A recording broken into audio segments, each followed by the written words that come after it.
මුත්තාවලට කලින් බොහොම කාර්යබහුල ස්වභාවයක් ගත්තු නාවලපිටිය දුම්රියාංගණය මේ දිනවල පාළු ස්වභාවයක් තමයි දිස්වන්නේ.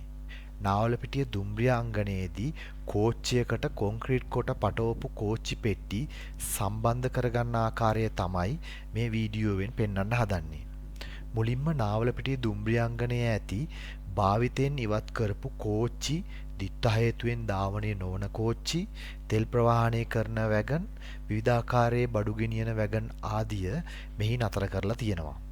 පෞද්ගලික අංශයෙන් කොන්ක්‍රීට් සිල්පර කොට නාවලපිටිය දුම්රිය අංගණයට ලොරි මාර්ගයෙන් ගෙනත් එතනින් සේවා දුම්රිය මාර්ගයෙන් අදාළ දුම්රිය මාර්ග කොටස් වලට ප්‍රවාහනය කරනවා.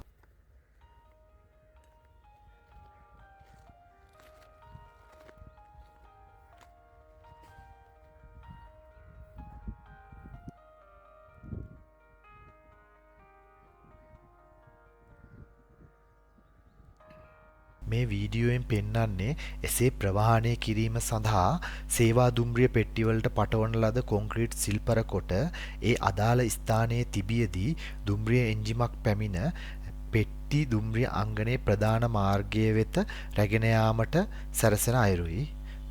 වීඩියෝවේ දකුණු පසින් පේන එන්ජිම සමග ඇති තිරිංග මැදිරිය අදාළ නියමිත දුම්රිය මාර්ගයේ දිගේ කොන්ක්‍රීට් කොට පටවපු දුම්රිය පෙට්ටි දෙසට ගන්නවා.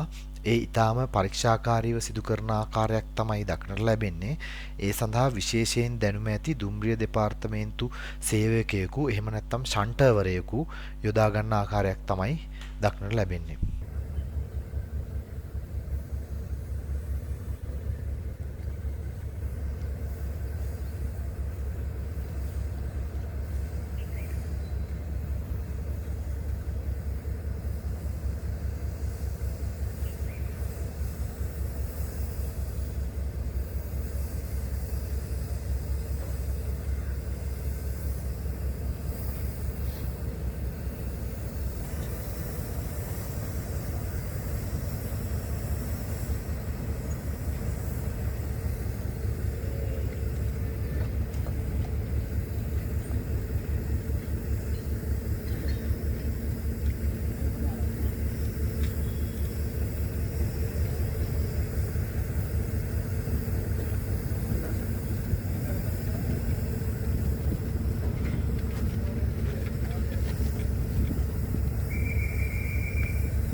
මෙසේ දුම්රිය එන්ජිම හා තිරිංග මැදිරියට සම්බන්ධ කරගත්තු කොන්ක්‍රීට් කොට පටවපු පෙට්ටි පිටුපසින් තවත් තිරිංග මැදිරියක් යොදාගෙන අදාළ ස්ථාන කරා රැගෙන යනවා.